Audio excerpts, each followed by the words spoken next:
Good evening to all of you and welcome back to my online classes. I am doctor Ashok Yadav और हम बात कर रहे हैं बायोटेक्नोलॉजी के विषय में। बायोटेक्नोलॉजी के इस इम्पॉर्टेंट वीडियो सेगमेंट्स में हम लोग आज बात करेंगे एसेंशियल फीचर्स ऑफ वेक्टर्स के विषय में।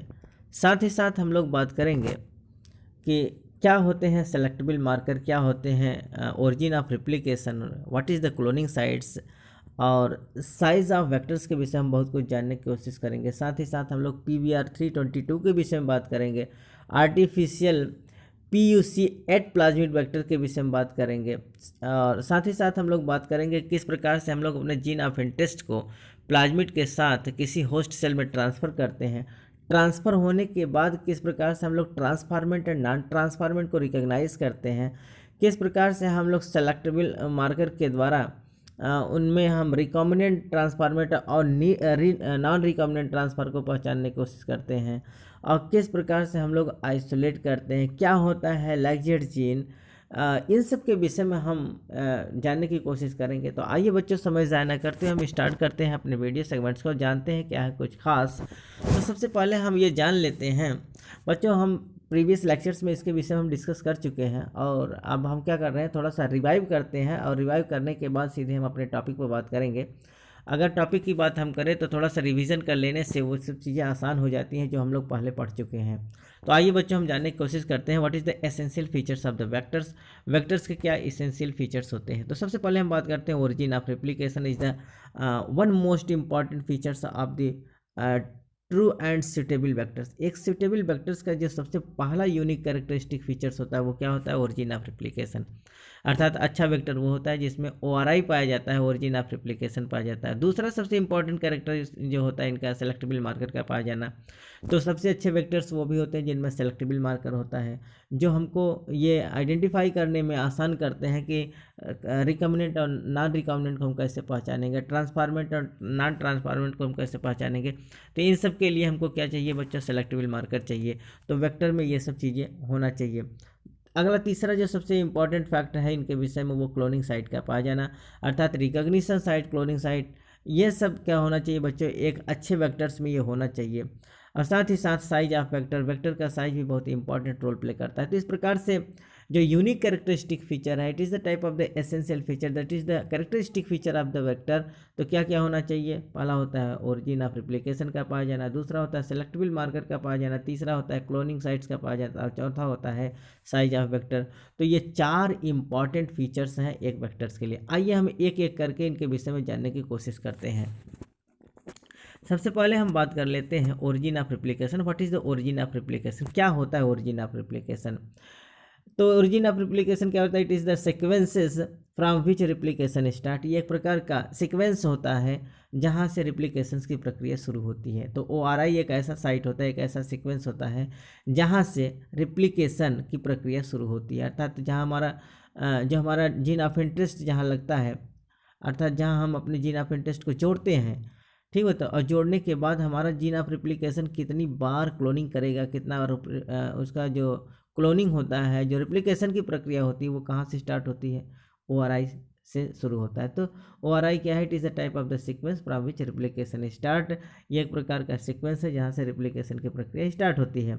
Any piece of DNA linked to this sequence can be made to replicate within the host. DNA का कोई भी पीस जो हमारा DNA होता है, जीन ऑफ इंटरेस्ट होता है, उसका कोई भी पीस जो इसके साथ लिंक होता है, वो क्या करता है, वो होस्ट सेल के अंदर रिप्लिकेशन की प्रक्रिया शुरू कराता है। ठीक बच्चों, तो हमारे DNA का जो हमारा जीन ऑफ इंटरेस्ट होता है, जो हमारा फॉरेन DNA होता है, इसके साथ जो लिंकअप करता है तो वो क्या करता है, होस्ट सेल के अंदर रिप्लिकेशन की प्रक्रिया शुरू कराता है। कौन, ORI, that is the origin of replication. तो origin of replication is a type of the sequence from which replication start. ये एक प्रकार का सीक्वेंस होता है जहाँ से रिप्लिकेशन की प्रक्रिया शुरू होती है और हमारा जो DNA होता है उसको क्या करता है, मल्टीपल कॉपी बनाने का काम करता है।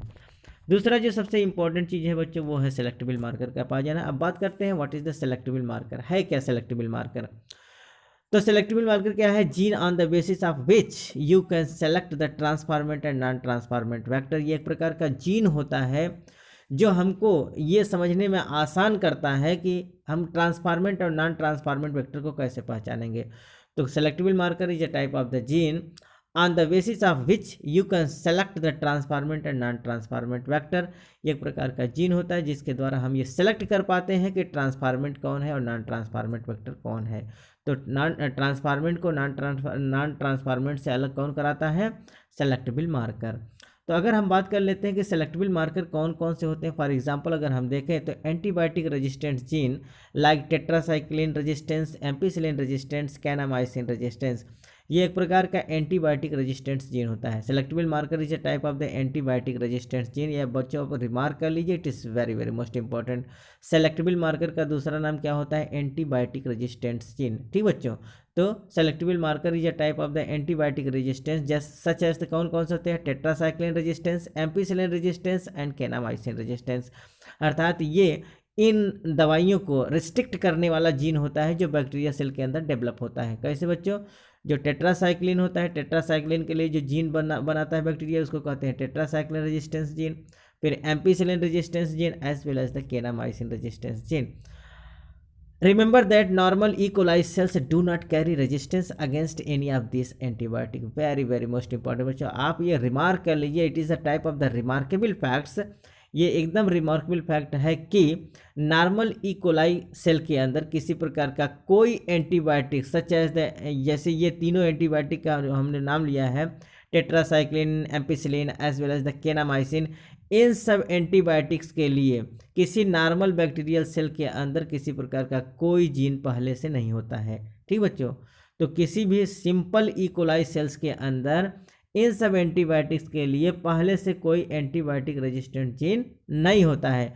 जब हम इस बैक्टीरिया को इन सब रेजिस्टेंट अर्थात इन सब ड्रग्स के द्वारा, इन सब जैसे टेट्रासाइक्लिन, एम्पिसिलिन या कैनामाइसिन के द्वारा जब हम ट्रीट कराते हैं, तब उस ई कोलाई बैक्टीरियल सेल के अंदर इनके लिए एंटीबायोटिक रेजिस्टेंस जीन क्रिएट होता है। तो आप इसको रिमार्क कर लेंगे कि नॉर्मल ई कोलाई सेल्स के अंदर पहले से इन सब एंटीबायोटिक्स के लिए कोई भी एंटीबायोटिक रेजिस्टेंस जीन क्रिएट नहीं होता है।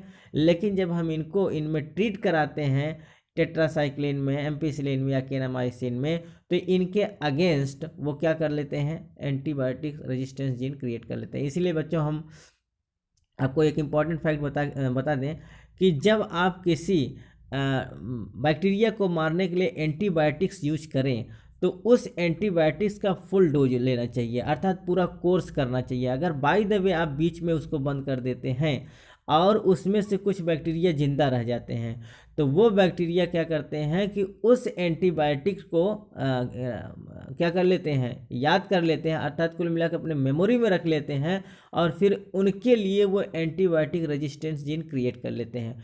फिर अगर दोबारा आप उसी दवा को उस बैक्टीरिया को मारने के लिए देंगे तो वो नहीं मरेगा, इसलिए कि उसके लिए वो एंटीबायोटिक रेजिस्टेंस जीन बना चुका है।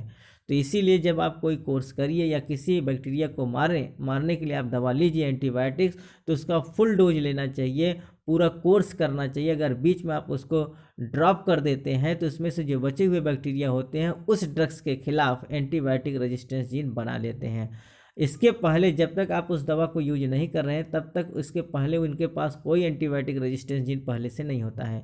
लेकिन जैसे ही आप ट्रीट कराते हैं उनको किसी ड्रग्स में, किसी मेडिसिन में, तो उनके लिए वो एंटीबायोटिक जीन्स तैयार कर लेते हैं। ठीक बच्चों, तो ये बहुत इंपॉर्टेंट चीज़ है कि ये एंटीबायोटिक रेजिस्टेंस जीन क्या होता है। ये एंटीबायोटिक रेजिस्टेंस जीन ऐसा होता है जो बैक्टीरिया सेल के अंदर बनता है after the treatment of the antibiotic drugs as well as the medicine. जब आप टेट्रासाइक्लिन या एम्पिसिलिन या कैनामाइसिन ड्रग्स के साथ ट्रीट करेंगे तो वो अपना एंटीबायोटिक जीन्स तैयार कर लेते हैं। It is very very most important. अगला देखते हैं बच्चों, जो इसमें एक और इम्पॉर्टेंट चीज़ है, selection can also be done with respect to lac Z gene coding for beta galactosidase enzyme. जिस प्रकार से हम अभी एंटीबायोटिक रेजिस्टेंस जीन पढ़े हैं, such as the tetracycline resistance, ampicillin resistance and kanamycin resistance, ठीक उसी प्रकार से सेलेक्टेबल मार्कर के रूप में एक और भी सेलेक्टेबल मार्कर हम यूज करते हैं।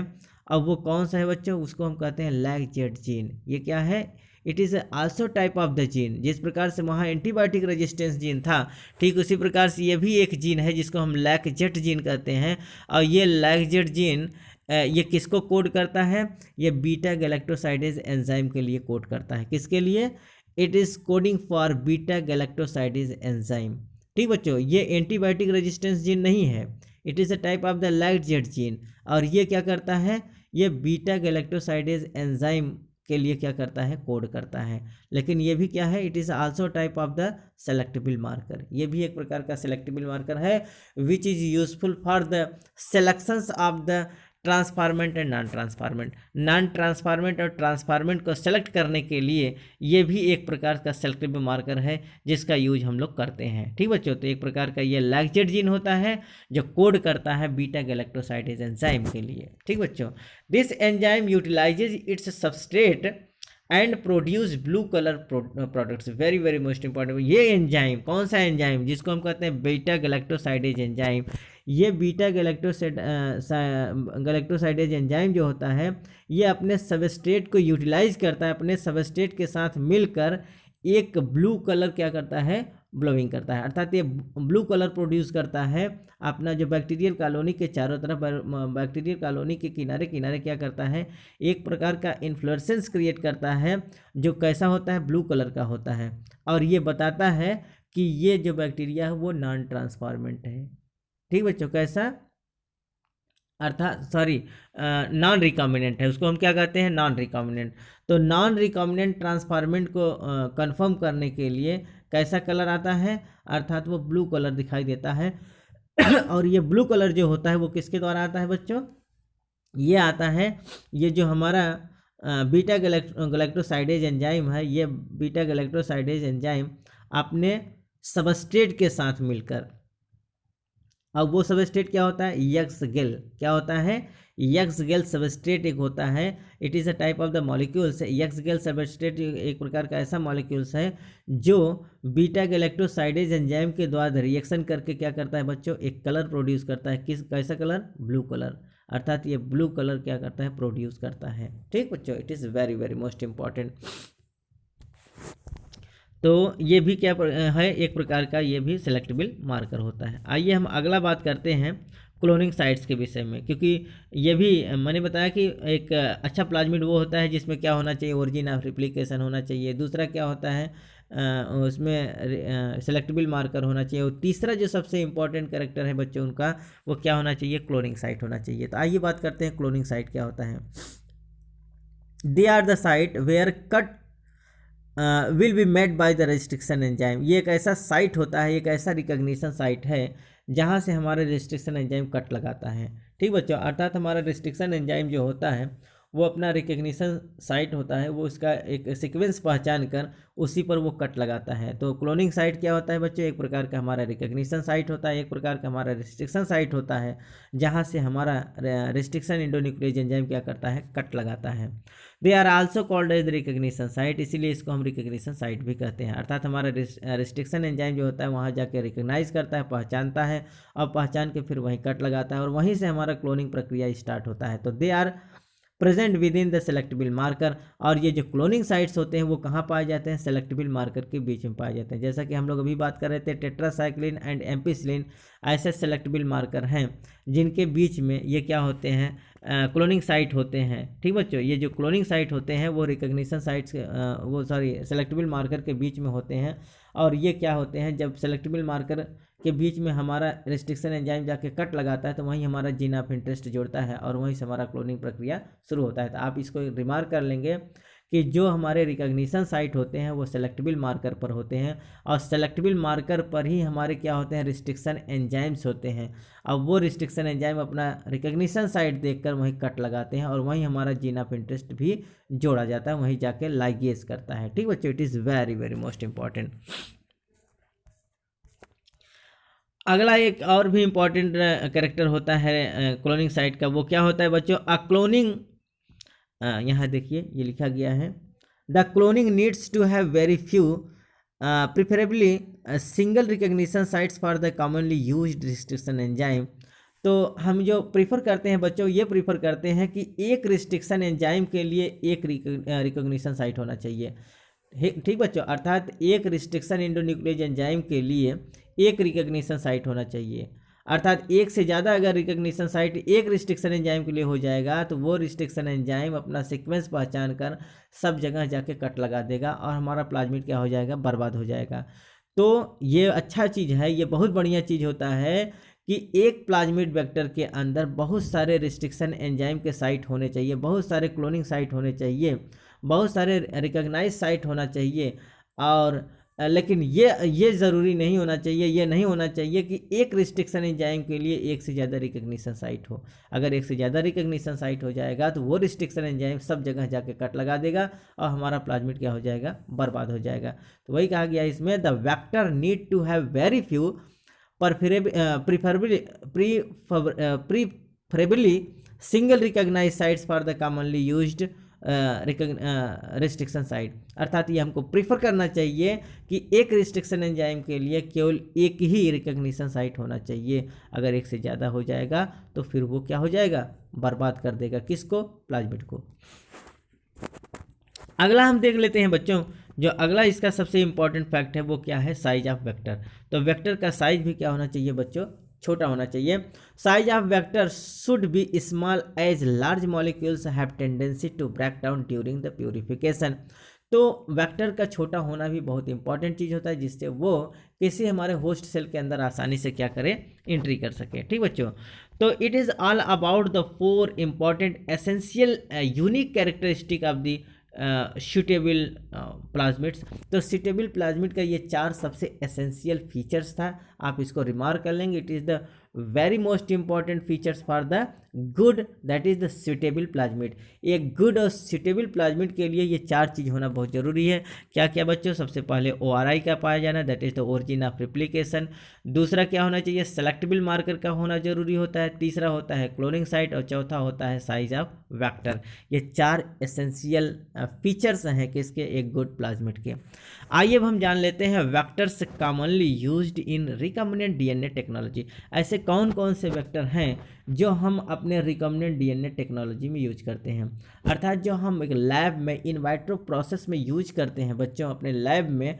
तो उसमें हम कौन कौन सा वेक्टर यूज करते हैं जो हम किसी बैक्टीरिया सेल के अंदर प्रवेश कराते हैं, किसी प्लांट सेल के अंदर एंट्री कराते हैं, किसी यूकेरियोटिक सेल के अंदर जो हम एंट्री कराते हैं बच्चों, तो किसी फंगस के अंदर हम एंट्री कराते हैं। तो इसमें कौन कौन से ऐसे वेक्टर्स हैं जो हम लोग यूज करते हैं। तो आइए हम जानते हैं वेक्टर कितने प्रकार के होते हैं, कौन कौन से वेक्टर हैं। सबसे पहले हम बात करते हैं प्लाज्मिड्स के विषय में, अर्थात बैक्टीरिया के अंदर जब हम किसी जीन ऑफ इंटरेस्ट को प्रवेश कराते हैं बच्चों, तो उसके लिए जो प्लाज्मिड जो उसके लिए हम वेक्टर यूज करते हैं, अर्थात जो हमारा व्हीकल होता है, व्हीकल प्लाज्मिड होता है, वो कौन होता है बच्चों, व्हीकल वेक्टर जो होता है बच्चों वो प्लाज्मिड होता है।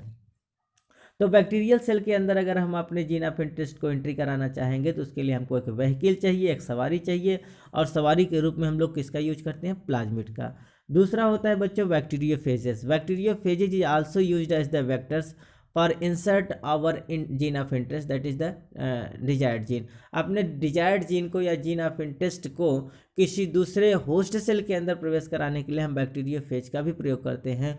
और ये बैक्टीरियोफेज क्या होते हैं बच्चों, ये क्या होते हैं, एक प्रकार के वायरसेस होते हैं जो फीड्स करते हैं किस पर, बैक्टीरिया पर। तो बैक्टीरिया फेजेज हम लोगों ने प्रीवियस लेक्चर्स में बात किया है कि जो लैम्डा फेजेज होते हैं या फिर M13 फेज होता है बच्चों, ये सब ये क्या होते हैं, बैक्टीरिया फेज होते हैं जो प्लाज्मिड के रूप में प्रयोग करते हैं, जो वेक्टर्स के रूप में यूज होते हैं किसी दूसरे होस्ट सेल के अंदर ट्रांसफ़र कराने के लिए। अगला जो वेक्टर है बच्चों वो कॉस्मिड है। कॉस्मिड का यूज हम वेक्टर्स के रूप में करते हैं। अगला जो है बच्चों वो याक है, YAC vectors, that is the yeast artificial chromosome. तो yeast artificial chromosome is also used as the vector. अगला है BAC, that is the bacterial artificial chromosome. फिर अगला है बच्चों फैजमिड्स, क्या होता है बच्चों, फैजमिड्स। और अगला है TI plasmids of the agrobacterium tumefaciens, अर्थात tumour inducing plasmid.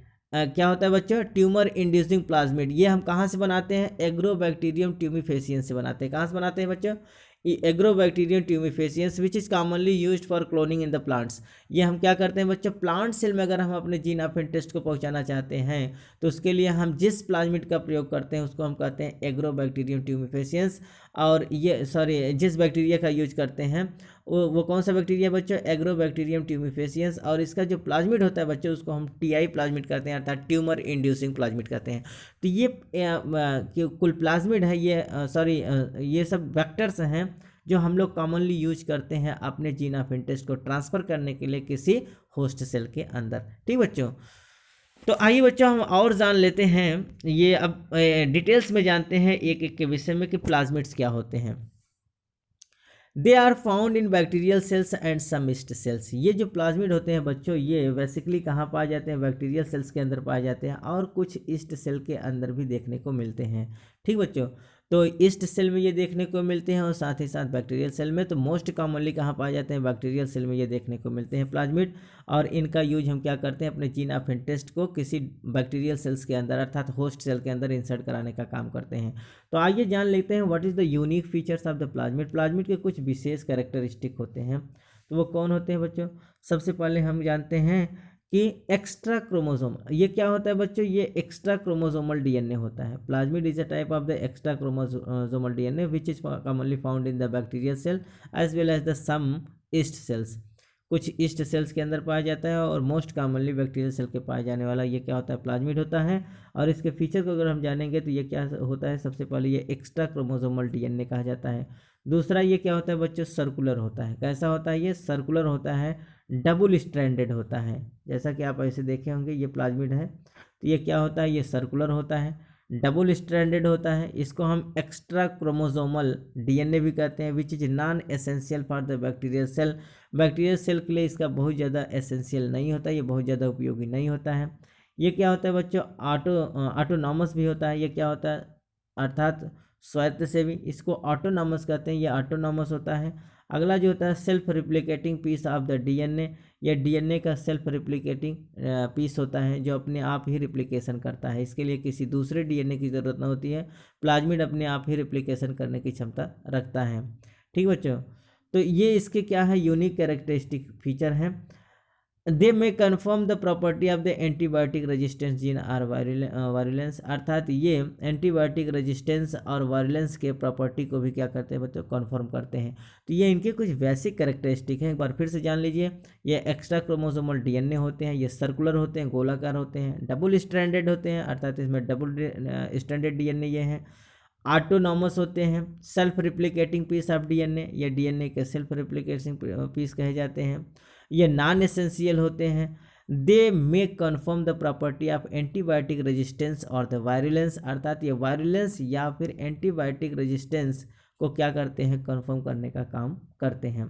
It is the basic properties of the plasmid. Plasmid का ये बेसिक कैरेक्टरिस्टिक था, बेसिक प्रॉपर्टीज था। ठीक बच्चों, तो आइए हम कुछ बात कर लेते हैं बच्चों। मैंने बताया था प्लाज्मिड दो प्रकार के होते हैं, एक होता है नेचुरल प्लाज्मिड, दूसरा होता है कैसा प्लाज्मिड, आर्टिफिशियल प्लाज्मिड। तो आइए हम लोग बात करते हैं कि ऐसे कौन से प्लाज्मिड हैं जो हम लैब में प्रयोग करते हैं और ये प्लाज्मिड हमारे कहीं न कहीं नेचुरल प्लाज्मिड के द्वारा ही बनाए जाते हैं। तो नेचुरल प्लाज्मिड को हम आइसोलेट करते हैं और फिर अपने अकॉर्डिंग उनको हम क्या करते हैं बच्चों, लैब में तैयार करते हैं। तो ऐसे प्लाज्मिड को हम आर्टिफिशियल प्लाज्मिड कहते हैं। उसी आर्टिफिशियल प्लाज्मिड में हम कुछ बात करते हैं कुछ इंपॉर्टेंट प्लाज्मिड के विषय में। जो सबसे पहले हम लोग बात करेंगे PBr 322 के विषय में। क्या करते हैं बच्चों, PBr 322 it is a type of the artificial plasmid. ये कैसा है, आर्टिफिशियल प्लाज्मिड है जिसका यूज हम लोग क्या करते हैं, अपने जीन ऑफ इंटरेस्ट को ट्रांसफर करने के लिए करते हैं। तो आइए बच्चों सबसे पहले हम इसके नेमिंग के विषय में जान लेते हैं। एक्सप्लेनेशन ऑफ द नेम, हम PBr 322 के नेमिंग के विषय में जानते हैं कि किस प्रकार से इसका नाम रखा गया है। ठीक बच्चों, तो हम देखते हैं P का मतलब होता है प्लाज्मिड। ये P है, स्मॉल लेटर में जो P लिखा गया बच्चों, इसका शाब्दिक अर्थ क्या होता है, प्लाज्मिड। BR का मतलब होता है it is the type of the discoverer are place. BR जो होता है इसके बाद जो रखा जाता है बच्चों, या तो डिस्कवरर का नाम होता है या फिर प्लेस जहाँ से ये डिस्कवर्ड होता है, जहाँ से ये बनाया जाता है, उस लैब का नाम होता है या उस संस्थान का नाम होता है। तो ये जो PBr 322 है बच्चों, P का मतलब होता है प्लाज्मिड और BR का मतलब होता है बॉलिवर एंड रॉड्रिक। तो Bolivar and Rodriguez is a type of the scientist which was first isolated such types of the plasmid. ये इस प्रकार के प्लाज्मिड को सबसे पहले आइसोलेट किए हैं जिनका नाम क्या है बच्चों, बॉलिवर एंड रॉड्रिक। और P का मतलब प्लाज्मिड। और 322 का क्या मतलब होता है बच्चों, 322 distinguishes the plasmid from other plasmids developed in the same laboratory। अर्थात उस समय उस समय और सेम लेबोरेटरी से डेवलप किया गया ये एक प्लाज्मिड है जो और प्लाज्मिड से ये अलग करता है। अर्थात ये एक प्रकार का नंबर होता है जो और प्लाज्मिड से अलग बताता है, डिस्टिंग्विश करता है, उसको डिफरेंस करता है। ठीक बच्चों, क्योंकि उस लैब में बहुत सारे प्लाज्मिड बने होंगे, तो ये 322 नंबर जो शो करता है वो ये बताता है कि और प्लाज्मिड से ये इतर है। ठीक बच्चों, और it is a type of the numeric number, और इसको एक न्यूमेरिक नंबर दे दिया गया है। तो पी का मतलब होता है प्लाज्मिड, बी आर का मतलब होता है it is the type of the discoverer, ये एक प्रकार के साइंटिस्ट हैं जिसको हम कहते हैं बच्चों बॉलिवर एंड रॉड्रिक। और 322 नंबर जो होता है बच्चों, ये एक प्रकार का न्यूमेरिक नंबर है जो उस लेबोरेटरी से दिया गया है कि ये लगभग उस लेबोरेटरी का बना हुआ और प्लाज्मिड से अलग नंबर बताता है जो 322 नंबर दिया गया है। ठीक बच्चों, अगर इसकी हम बात करें बच्चों तो ये PBR 322 के स्ट्रक्चर पर अगर हम आए तो देखें इसमें क्या लिखा गया है। ये लिखा गया है 2 sets of the antibiotic resistance gene, therefore selection is a 2 step process. इसमें 2 प्रकार के एंटीबायोटिक रेजिस्टेंस जीन होते हैं, इसलिए इसमें हम जो ट्रांसफार्मेंट और नॉन ट्रांसफार्मेंट को पहचानने के लिए बच्चों 2 स्टेप प्रोसेस करते हैं। क्या करते हैं बच्चों, इस प्रोसेस को करने के लिए हमको 2 स्टेप पे जाना पड़ता है। क्यों? क्योंकि इसमें 2 प्रकार के एंटीबायोटिक रेजिस्टेंस जीन पाए जाते हैं। तो आइए सबसे पहले इसके स्ट्रक्चर को भी हम देख लेते हैं, इसमें क्या क्या होता है बच्चों। सबसे पहले आप ये जानिए कि PBR 322 का जो साइज होता है वो कितना होता है, 4.3 KB होता है, अर्थात 4.3 किलोवाट का होता है, KB का होता है। और ये क्या होता है बच्चों, अर्थात बहुत बड़ा सेगमेंट्स को ये ले जा सकता है। तो ये 4.3 KB का होता है। ठीक बच्चों, और अगर हम इसकी बात करें बच्चों तो इसमें क्या क्या चीज़ होता है, तो इसमें 2 प्रकार के सेलेक्टेबल मार्कर होते हैं, जैसा कि आप देख रहे हैं। एक होता है टेट्रासाइक्लिन और दूसरा होता है एम्पिसिलिन। तो ये ampicillin and tetracycline is a type of the antibiotic resistance gene which is commonly used as the selectable marker. ये सेलेक्टेबल मार्कर के रूप में यूज किए जाते हैं, और बेसिकली ये क्या होते हैं, एंटीबायोटिक रेजिस्टेंस जीन होते हैं।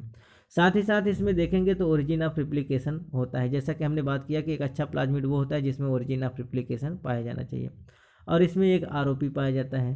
साथ ही साथ अगर इसमें देखेंगे बच्चों तो कुल 8 प्रकार के रिस्ट्रिक्शन एंजाइम होते हैं, अर्थात जो इसमें क्लोनिंग साइट होते हैं बच्चों, तो 8 क्लोनिंग साइट आपको देखने मिलेंगे, जो 8 डिफरेंट रिस्ट्रिक्शन एंजाइम यहाँ आपको मिलेंगे। तो ये रिस्ट्रिक्शन एंजाइम के साइट होते हैं बच्चों जहाँ पर ये कट लगाते हैं। तो यहाँ 8 प्रकार के क्लोनिंग साइट आपको देखने को मिलेंगे। बात करते हैं कौन कौन से होते हैं। तो सबसे पहले हम बात करेंगे बच्चों की जो सेलेक्टेबल मार्कर टेट्रासाइक्लिन है। अभी अभी हम लोगों ने कुछ समय पहले बात किया था कि टेट्रासाइक्लिन जो ये क्लोनिंग साइट होते हैं बच्चों, ये कहाँ पाए जाते हैं, सेलेक्टेबल मार्कर पर पाए जाते हैं। तो ये देखिए ये क्लोनिंग साइट है BAM-H1 और साल्फस्ट। तो BAM-H1 और साल्फस्ट is a type of the cloning site जो कहाँ पाए जाते हैं बच्चों, टेट्रासाइक्लिन सेलेक्टेबल मार्कर पर पाए जाते हैं। तो टेट्रासाइक्लिन एंटीबायोटिक रेजिस्टेंट जीन पर 2 प्रकार के क्लोनिंग साइट हैं। कौन कौन से हैं बच्चों, BAM-H1 का साइट है और दूसरा साल्फस्ट का साइट है।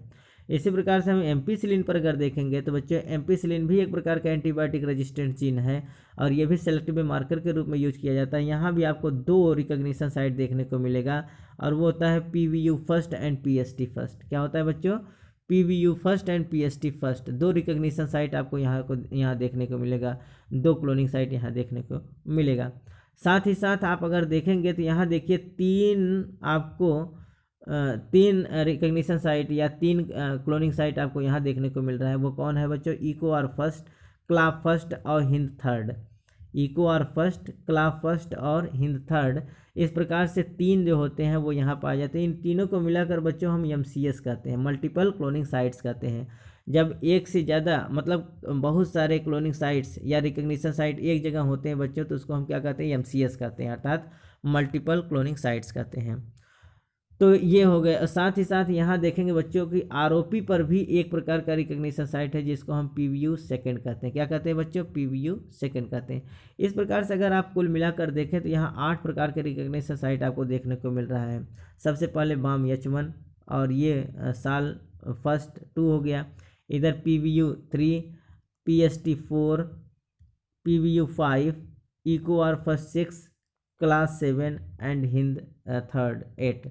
तो 8 प्रकार के रिकग्निशन साइट इसमें देखने को मिलेंगे, जिसमें से 2 recognition site tetracycline resistant gene पर होता है और 2 recognition site ampicillin resistant gene पर आपको देखने को मिल रहा है, ये 2। ठीक बच्चों, तो ये क्या हुआ बच्चों, ये PBR 322 का स्ट्रक्चर है, जिसमें हम लोगों ने देखा कि कौन कौन से इंपॉर्टेंट पार्ट्स इसमें होते हैं। ठीक बच्चों, आइए हम जान लेते हैं बच्चों कि insertion of foreign DNA in plasmid vectors.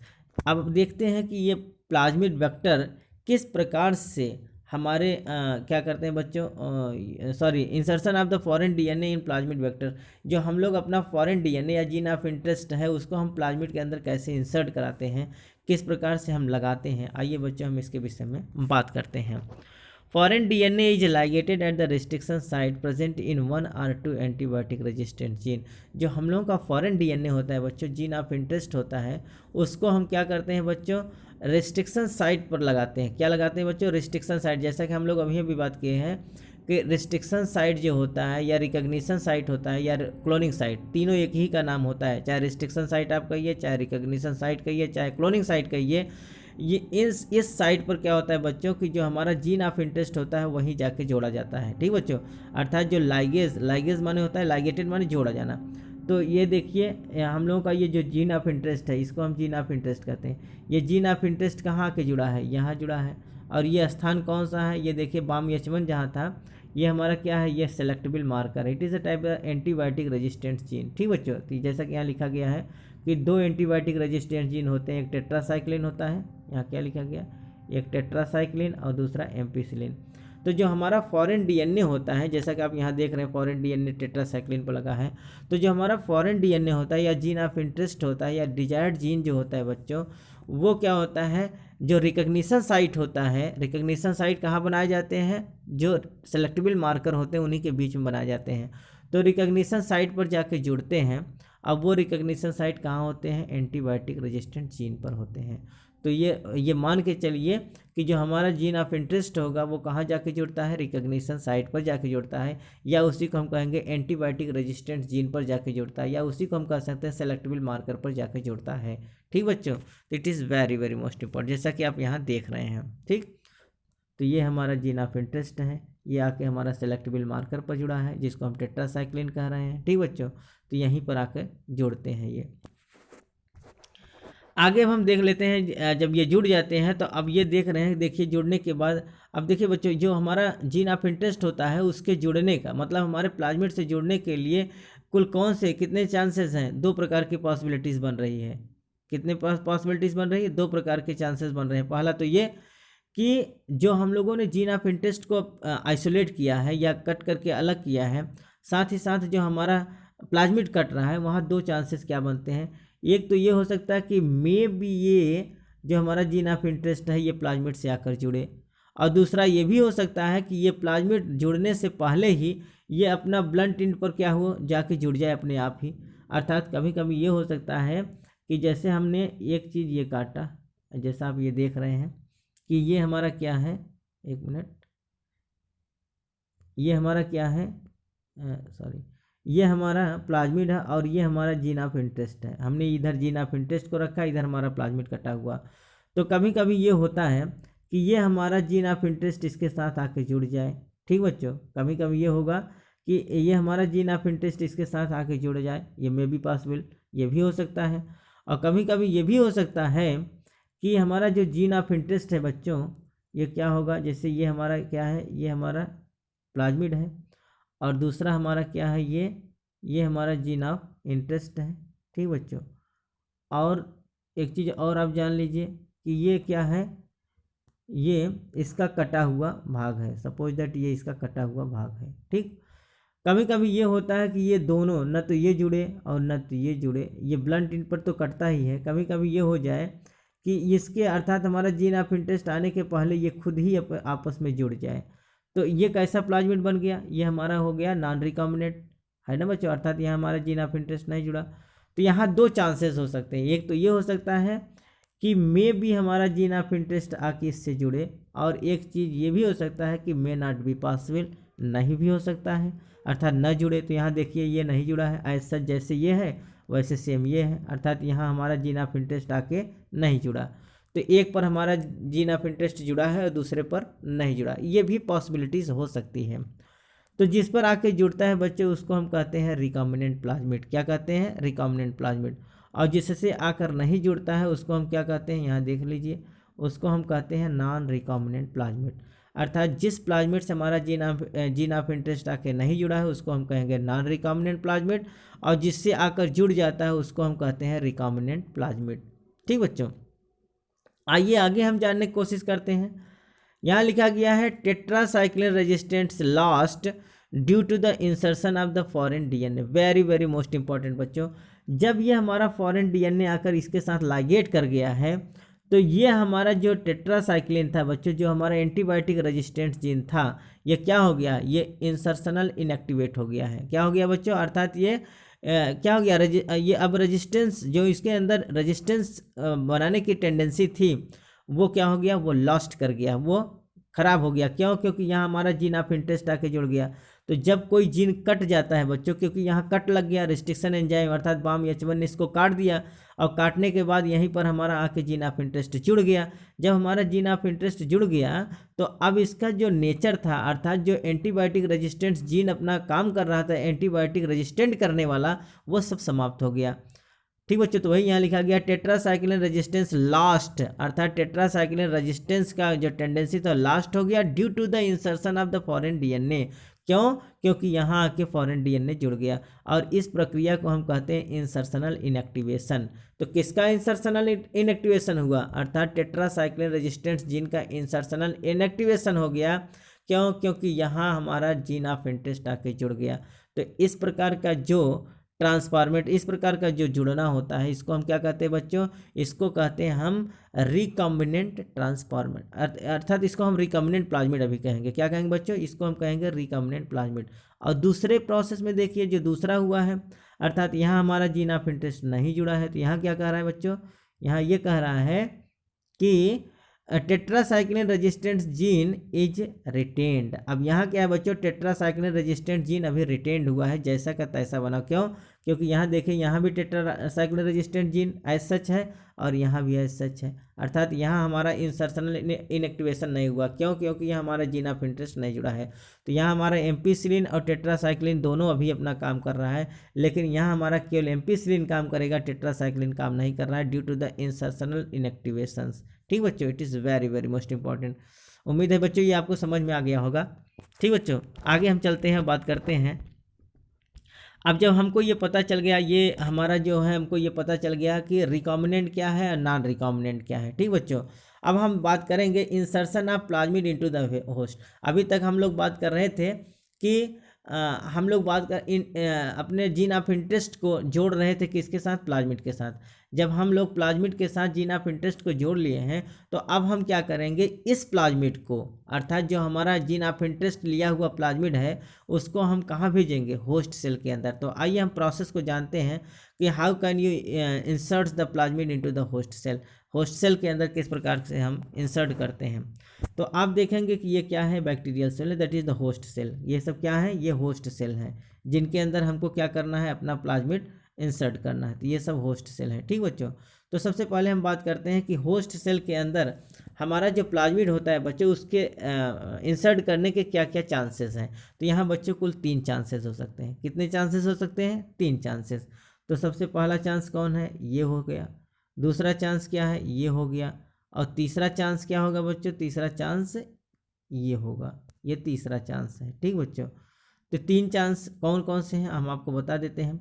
सबसे पहला ये तो होगा, ये होता है कि जो हम लोगों ने यहाँ अपना, एक तो ये हमारा प्लाज्मिड है, और दूसरा हमारा क्या वेक्टर बना था, दूसरा हमारा जो बना था बच्चों वो ये था, अर्थात हमारा ये बना था कि यहाँ हमारा जीन ऑफ इंटरेस्ट लगा हुआ है, और दूसरा हमारा क्या था, ये था, अर्थात ये हमारा ये 2 है।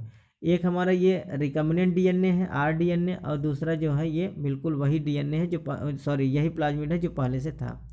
तो ये हमारा 2 चांसेस, एक तो ये हो सकता है कि ये दोनों बैक्टीरियल सेल के अंदर एंट्री नहीं करें। जैसे ये हमारा बैक्टीरियल सेल है, यहाँ ना हमारा ये एंट्री किया है, ना तो ये, अर्थात ना तो ये हमारा जीन ऑफ इंटरेस्ट लेके गया है, और ना तो एज सच प्लाज्मिड यहाँ गया है। ठीक बच्चों, तो यहाँ तो कोई प्लाज्मिड एंटर ही नहीं किया। तो ये कैसा बैक्टीरिया है, अर्थात अभी ये इसमें अंदर कोई प्लाज्मिड नहीं है। एक तो चांस ये बन सकता है।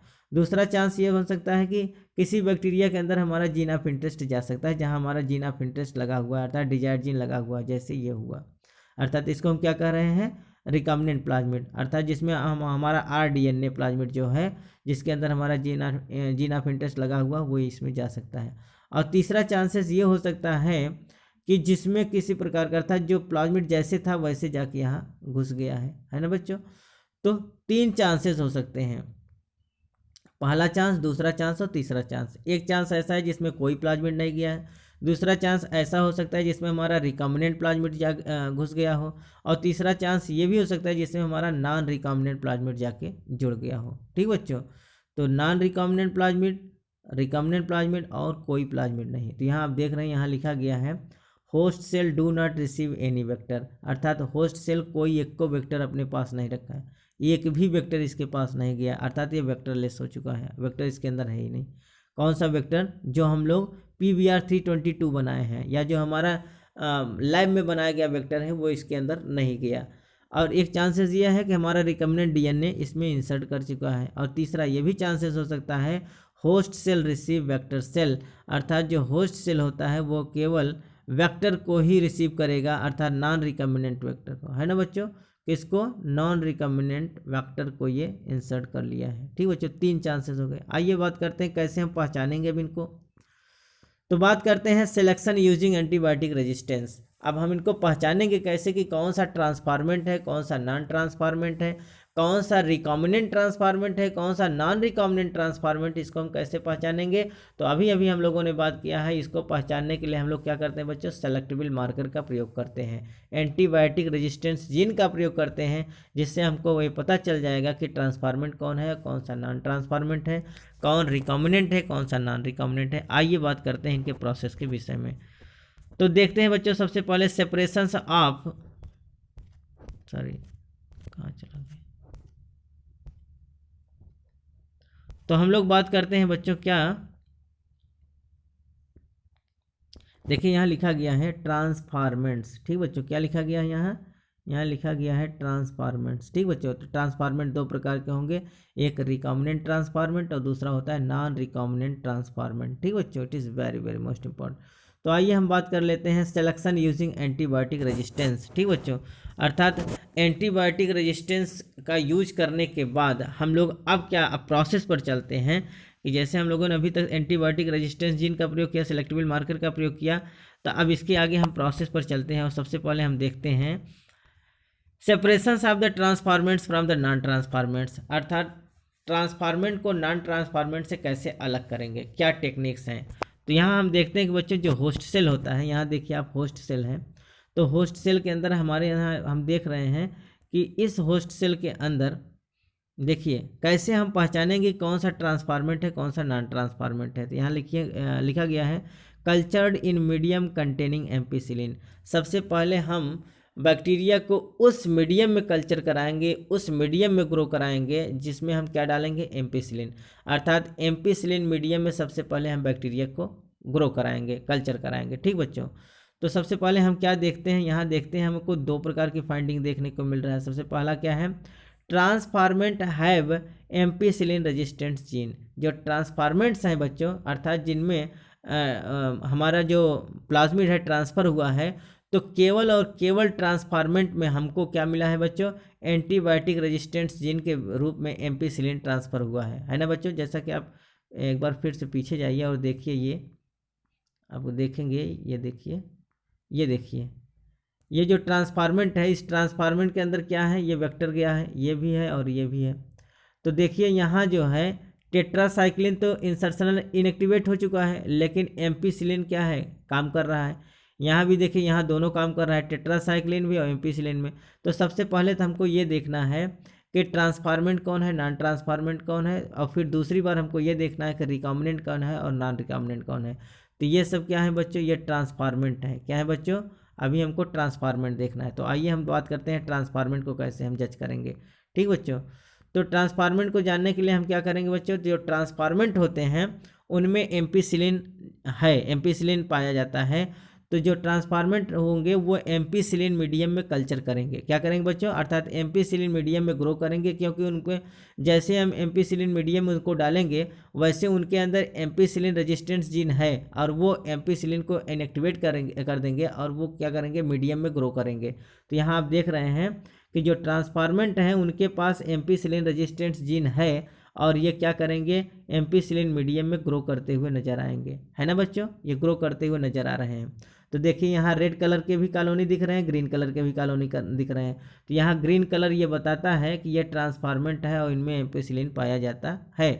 अब दूसरा देखिए बच्चों, अब यहाँ देखिए कौन खत्म हो गए? ये रेड वाले खत्म हो गए, क्योंकि ये रेड वाले जो है ये नॉन ट्रांसफॉर्मेंट है और नॉन ट्रांसफॉर्मेंट में कोई प्लाज्मिड नहीं गया। जब प्लाज्मिड नहीं गया है, क्योंकि प्लाज्मिड के अंदर ही तो एम्पीसिलिन और टेट्रासाइक्लिन है, तो ये वाले जो बैक्टीरिया हैं बच्चों वो मर जाएंगे। कौन वाले?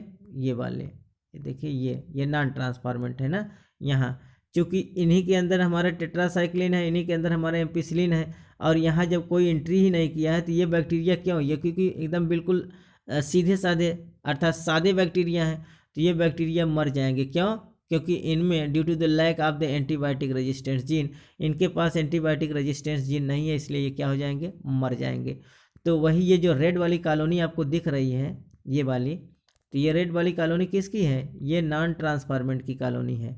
तो जो नॉन ट्रांसफॉर्मेंट हैं इनमें कोई प्लाज्मिड इनके प्लाज्मिड में कोई मतलब यहाँ प्लाज्मिड तो है ही नहीं, तो यहाँ टेट्रासाइक्लिन एम्पीसिलिन न होने की वजह से ये क्या हो जाएंगे? मर जाएंगे, डेड कर जाएंगे। जैसा कि आप देख रहे हैं कि ये मर गए हैं। तो यहाँ इनकी कॉलोनी रेड कॉलोनी नहीं दिख रही है, तो ये मर चुके हैं और यहाँ ग्रीन कॉलोनी मिल रही है। तो ये ग्रीन कॉलोनी जो है बच्चों ये कैसे हैं? ये ट्रांसफॉर्मेंट है और इनमें एम्पीसिलिन पाया जा रहा है, इसलिए ये सर्वाइव करेंगे। ठीक बच्चों, तो दूसरे का कंडीशन यहाँ दिखाया गया। दूसरे कंडीशन में क्या बताया गया है? यहाँ देखिए लिखा गया है नॉन ट्रांसफॉर्मेंट। ये देखिए यहाँ non transformant do not have ampicillin resistant gene so it will die.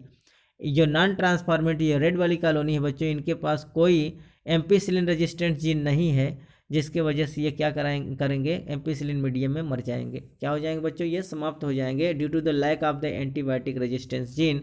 इनके पास एंटीबायोटिक रेजिस्टेंस जीन नहीं है, इसलिए ये मर जाएंगे। तो हमको एक चीज़ कन्फर्म हो गया बच्चों, ट्रांसफॉर्मेंट और नॉन ट्रांसफॉर्मेंट। तो जो नॉन ट्रांसफॉर्मेंट है उनके पास एम्पीसिलिन नहीं है, जिसकी वजह से ये क्या हो जाएंगे बच्चों? ये मर जाएंगे due to the lack of the ampicillin resistance gene. और दूसरे सर्वाइव कर रहे हैं, क्यों बच्चों? क्योंकि उनमें क्या हो रहा है?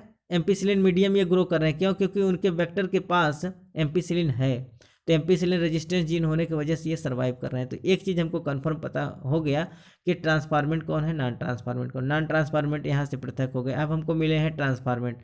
अब हमको इन ट्रांसफॉर्मेंट में ये देखना है कि कौन सा रिकॉम्बिनेंट है, कौन सा नॉन रिकॉम्बिनेंट है। तो आइए, हमने बताया था कि जहाँ 2 एंटीबायोटिक रेजिस्टेंस जीन होते हैं वहाँ हमको 2 स्टेप में जाना होता है। तो हमारा एक स्टेप पूरा हुआ, हम आइए चलते हैं दूसरे स्टेप पर।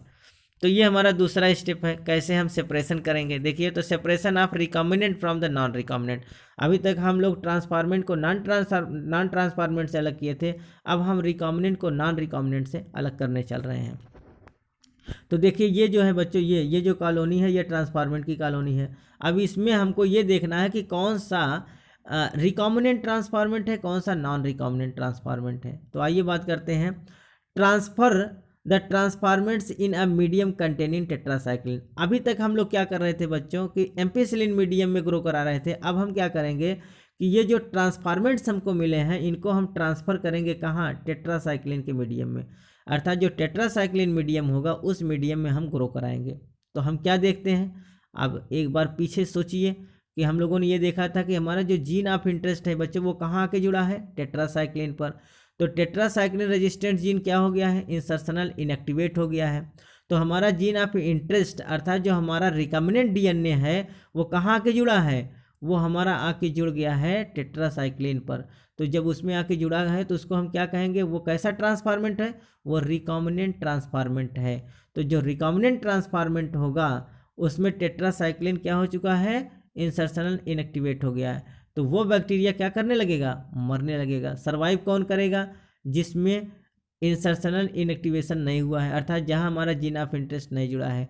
तो जिसमें हमारा जीन ऑफ इंटरेस्ट नहीं जुड़ता है उसको हम क्या कहते हैं? Non recombinant. तो आइए सबसे पहले हम बात करते हैं नॉन रिकॉम्बिनेंट पर।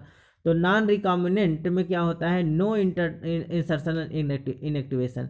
तो जो हमारा नॉन रिकॉम्बिनेंट होता है उसके टेट्रासाइक्लिन में किसी प्रकार का कोई इंसर्शनल इनएक्टिवेशन नहीं हुआ है, जिसकी वजह से वो टेट्रासाइक्लिन के मीडियम में ग्रो करेगा और ये सर्वाइव करता हुआ दिखाई देगा, जैसा कि आप यहाँ देख रहे हैं। क्योंकि यहाँ जो इसका जो टेट्रासाइक्लिन रेजिस्टेंट जीन था वो जिंदा है, अर्थात उसका इंसर्शनल इनएक्टिवेशन नहीं हुआ, वो कट नहीं हुआ है, जिसकी वजह से जैसे हम इसको टेट्रासाइक्लिन के मीडियम में डालेंगे वैसे ये क्या करेगा, टेट्रासाइक्लिन ड्रग्स के अगेंस्ट अपना टेट्रासाइक्लिन रेजिस्टेंस जीन क्रिएट करेगा, मतलब एक्टिवेट करेगा, और फिर ये जिंदा रहेगा। ठीक ना बच्चों, अर्थात टेट्रासाइक्लिन को प्रभावहीन कर देगा, तो ये सर्वाइव करता रहेगा, जिससे हमको ये पता चलेगा कि हमारा जीन ऑफ इंटरेस्ट इसके पास नहीं जुड़ा हुआ है, अर्थात ये क्या है, ये नॉन रिकॉम्बिनेंट ट्रांसफॉर्मेंट है। क्या है बच्चों, ये नॉन रिकॉम्बिनेंट ट्रांसफॉर्मेंट है। अगर वही दूसरी तरफ हम देखेंगे रिकॉम्बिनेंट ट्रांसफॉर्मेंट में, तो रिकॉम्बिनेंट ट्रांसफॉर्मेंट में ये हम देखते हैं कि जो हमारा जीन ऑफ इंटरेस्ट है वो टेट्रासाइक्लिन, जो हमारा एक सेलेक्टेबल मार्कर था जिसको हम एंटीबायोटिक रेजिस्टेंट जीन कह रहे थे, उस पर आकर जुड़ गया है। जब उस पर आकर जुड़ गया है तो जो एंटीबायोटिक रेजिस्टेंट जीन टेट्रासाइक्लिन के रूप में वो क्या हो गया, इंसर्शनल इनएक्टिवेट हो गया। तो वही यहाँ लिखा गया है कि रिकॉम्बिनेंट ट्रांसफॉर्मेंट में क्या होता है, undergoes insertional inactivation due to the insertions of the gene of interest. ठीक बच्चों, तो जो हमारा जीन ऑफ इंटरेस्ट है वो इंसर्ट हो जाता है, आकर कहाँ आके इंसर्ट होता है, टेट्रासाइक्लिन रेजिस्टेंट जीन पर, और ये क्या हो जाता है, इंसर्शनल इनएक्टिवेट हो जाता है, जिसकी वजह से अब वो क्या करेगा, टेट्रासाइक्लिन मीडियम में ग्रो नहीं कर पाएगा और वो डाई होने लगेंगे। क्या होने लगेंगे, मरने लगेंगे। तो ऐसे ही, क्योंकि हमको अब ये नहीं चाहिए, हमको तो चाहिए जीन ऑफ इंटरेस्ट, हमको जो क्लोनिंग बनाना है अपने काम के जीन का बनाना है, उसको हम कहते हैं जीन ऑफ इंटरेस्ट। तो जो ग्रो कर रहा है बच्चों, इसको हमको नहीं लेना है। क्यों, क्योंकि इसमें हमारा इंसर्शनल इनएक्टिवेशन नहीं है, अर्थात यहाँ हमारा जीन ऑफ इंटरेस्ट नहीं जुड़ा हुआ है। लेकिन जो रिकॉम्बिनेंट है वहाँ हमारा जीन ऑफ इंटरेस्ट आकर जुड़ा हुआ है, जो हमारा टेट्रासाइक्लिन मीडियम में ग्रो नहीं कर पा रहा है, इसका मतलब ये सूचक है कि इसी पर हमारा जीन ऑफ इंटरेस्ट आकर जुड़ा है जो मर रहा है। तो हम क्या करेंगे बच्चों, तुरंत हम इसको क्या करेंगे, एक दूसरे पैटी डिस्क में इसी के कॉलोनी का, अर्थात इसी के स्वैप को, इसी के इनाकुलम को हम थोड़ा सा निकालेंगे और दूसरे डिस्क में हम क्या कर लेंगे बच्चों, ट्रांसफ़र कर लेंगे और उसी का हम क्लोन बनाते हैं। ये हमारे काम का नहीं है। कौन हमारे काम का नहीं है बच्चों, ये जो नॉन रिकॉम्बिनेंट ट्रांसफॉर्मेंट है ये हमारे काम का नहीं है। हमारे काम का कौन है बच्चों, केवल रिकॉम्बिनेंट ट्रांसफॉर्मेंट, जिसके साथ हमारा जीन ऑफ इंटरेस्ट लगा हुआ है। ठीक बच्चों, तो हम लोगों ने यहाँ 2 स्टेप में PBR 322 को 2 स्टेप में पूरा किया है। एक में हम लोग ट्रांसफॉर्मेंट और नॉन ट्रांसफॉर्मेंट को पहचानते हैं और दूसरे में हम रिकॉम्बिनेंट और नॉन रिकॉम्बिनेंट को पहचानते हैं। तो इस प्रकार से अगर हम ये देखें बच्चों, तो ये हमारे लिए बहुत ज़्यादा बेनिफिशियल नहीं। It is a type of the disadvantage of the PBR 322। ये PBR 322 का एक डिसएडवांटेज है।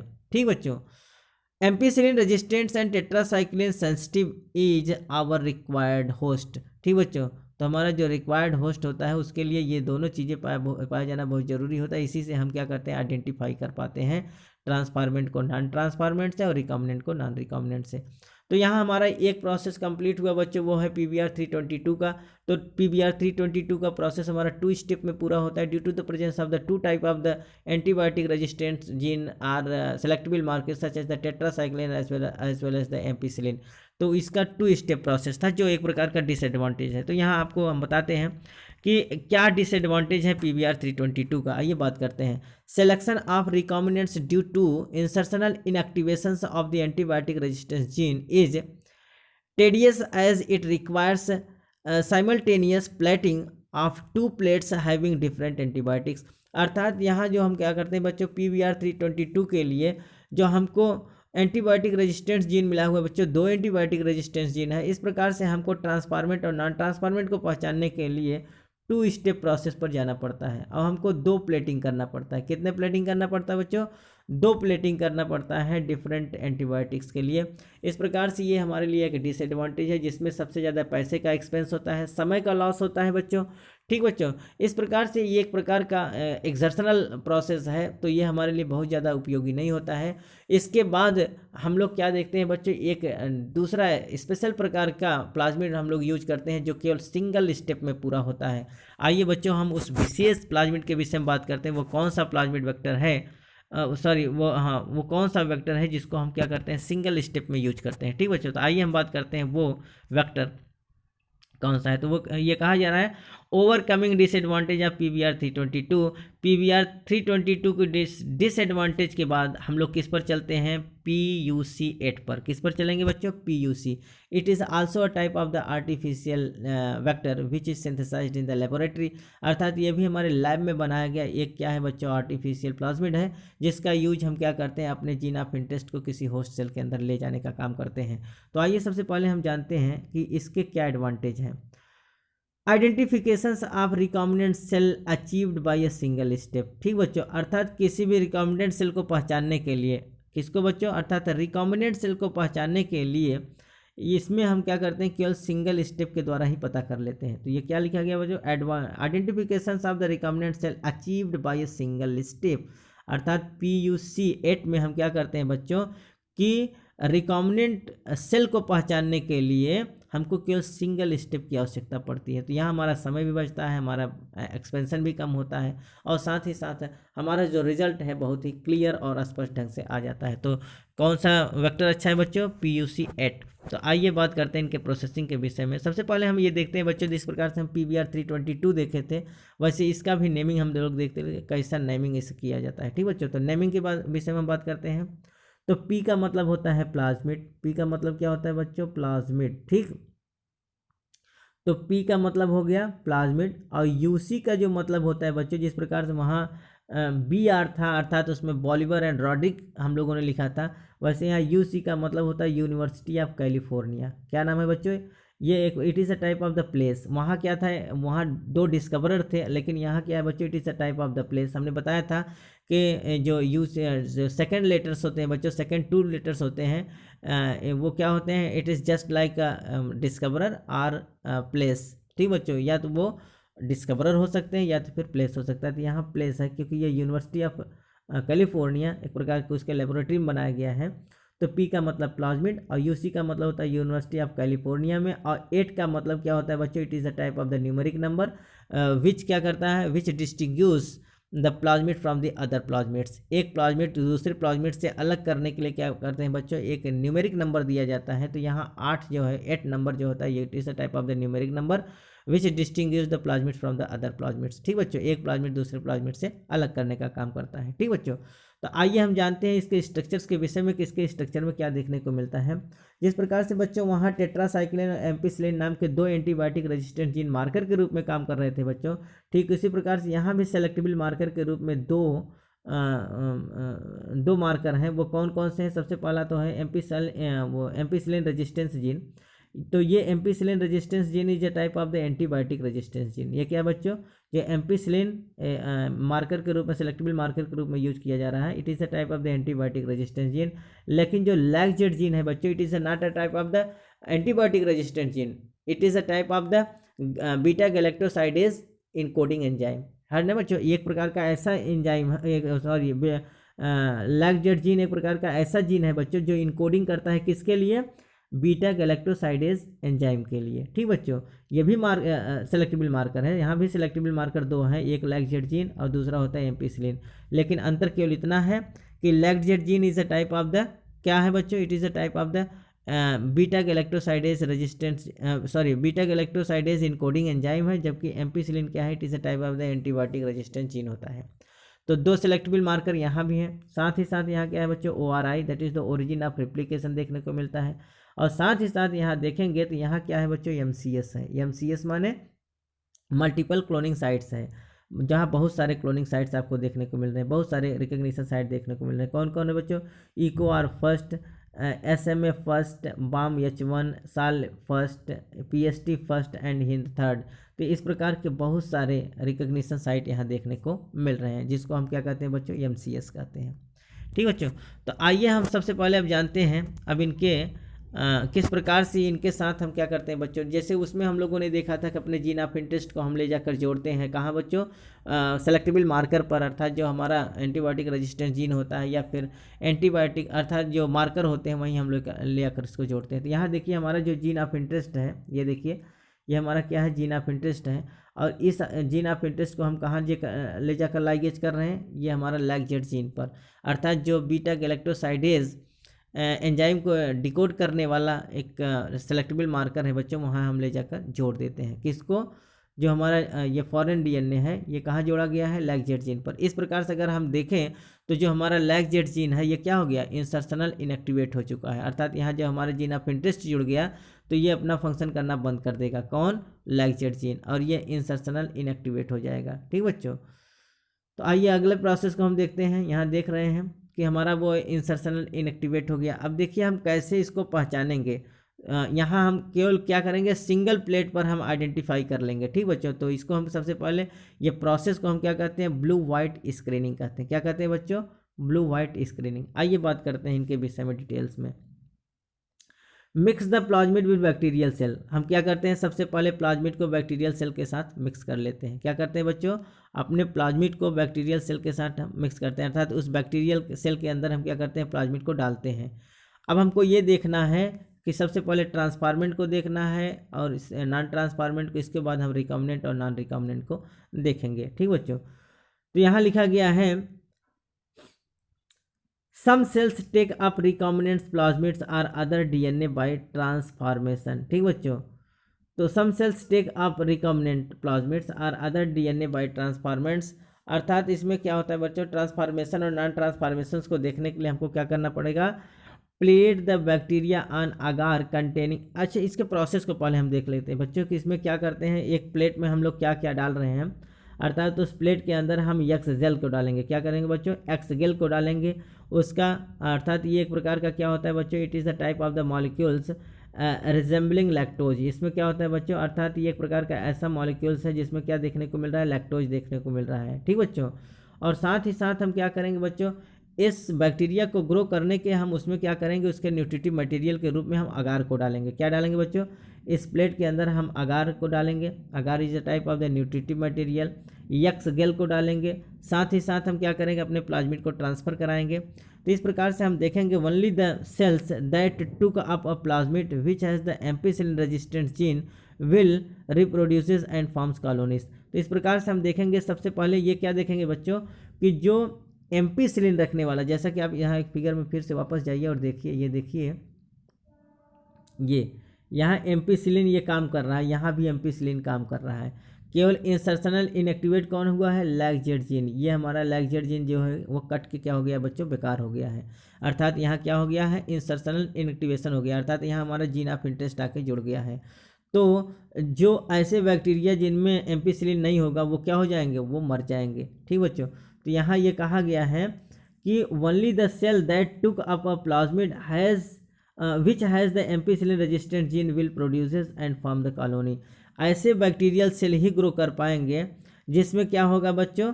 जिसमें प्लाज्मिड इंटर किया होगा, अर्थात जिसके अंदर प्लाज्मिड, मैंने बताया था ना कि एक बैक्टीरियल सेल के अंदर 3 चांसेस हो सकते हैं। एक तो ये कि जिसमें प्लाज्मिड घुसेगा ही नहीं, दूसरा ये जिसमें हमारा रिकम्बिनेंट प्लाज्मिड जाएगा, और तीसरा ये जिसमें हमारा नॉन रिकम्बिनेंट प्लाज्मिड जाएगा।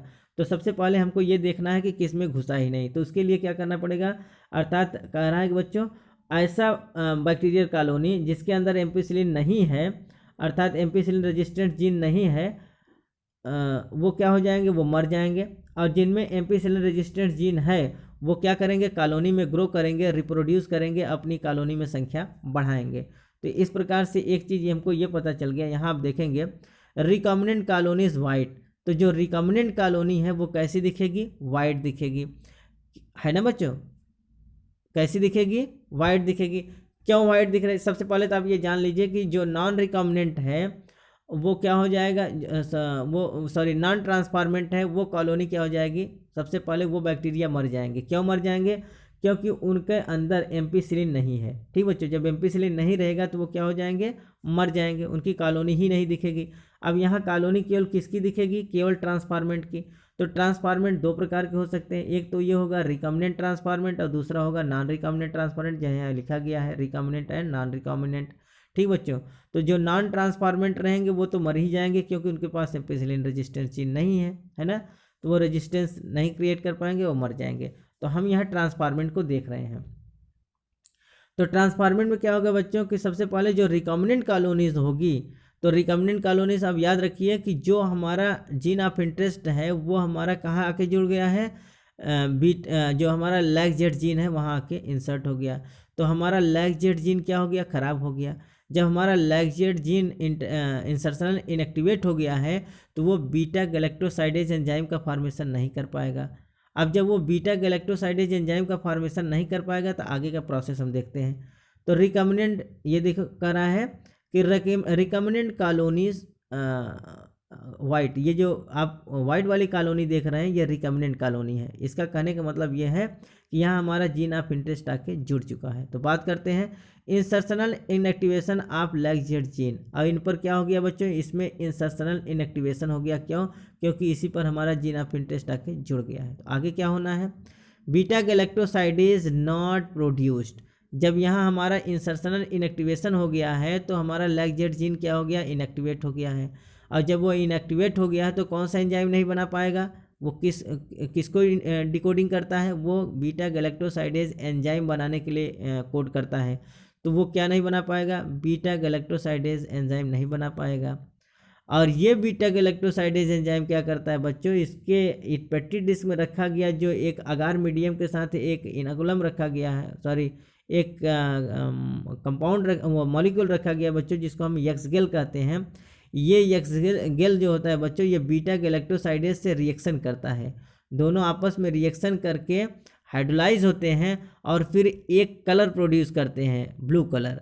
और वो ब्लू कलर क्या होता है बच्चों, उनके चारों तरफ जलने लगता है। किसके चारों तरफ, जिसमें बीटा अर्थात जो कॉलोनी रहेगी उस कॉलोनी के चारों तरफ जलने लगेगा। लेकिन कब, जब वो हमारा लैग जेड जीन काम करेगा। लेकिन जो वाइट वाले हैं बच्चों, ये वाइट क्यों दिख रहे हैं, क्योंकि ये दीप्तिमान इसलिए नहीं है क्योंकि इनके पास लैग जेड जीन नहीं है। और लैग जेड जीन जब नहीं है तो ये क्या करेगा, बीटा गैलेक्टोसाइडेज को प्रोड्यूस नहीं कर पाएगा। जब बीटा गैलेक्टोसाइडेज को प्रोड्यूस नहीं करेगा तो ये एक्सगेल से रिएक्शन करके ये ब्लू कलर नहीं दिखाएगा। इसलिए ये कैसे दिख रहे हैं, ये वाइट कॉलोनी में दिख रहे हैं। तो जो वाइट कॉलोनी में दिख रहे हैं ये 100% कन्फर्म हो गया कि ये कैसे हैं, यह रिकॉम्बिनेंट ट्रांसफॉर्मेंट है, अर्थात इसी पर हमारा जीन ऑफ इंटरेस्ट जुड़ा हुआ है।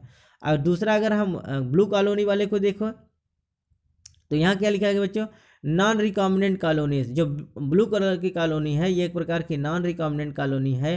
कैसे समझ में आया, इसमें ऐसे समझ में आया कि no insertional inactivation of lac Z gene, अर्थात यहाँ लैग जेड जीन का इंसर्शनल इनएक्टिवेशन नहीं हुआ है। अर्थात हमारा यहाँ लैग जेड जीन काम कर रहा है इसलिए क्योंकि यहाँ हमारा जीन ऑफ इंटरेस्ट आके नहीं जुड़ा है और वो अपना प्रॉपरली काम कर रहा है। तो जब काम कर रहा है तो क्या होगा, बीटा गैलेक्टोसाइडेज एंजाइम प्रोड्यूस्ड। अब यहाँ बीटा गैलेक्टोसाइडेज एंजाइम प्रोड्यूस होगा और ये एंजाइम यक्सगेल के साथ क्रिया करके हाइड्रोलाइज करेगा और एक ब्लू कलर की कॉलोनी प्रोड्यूस करेगा।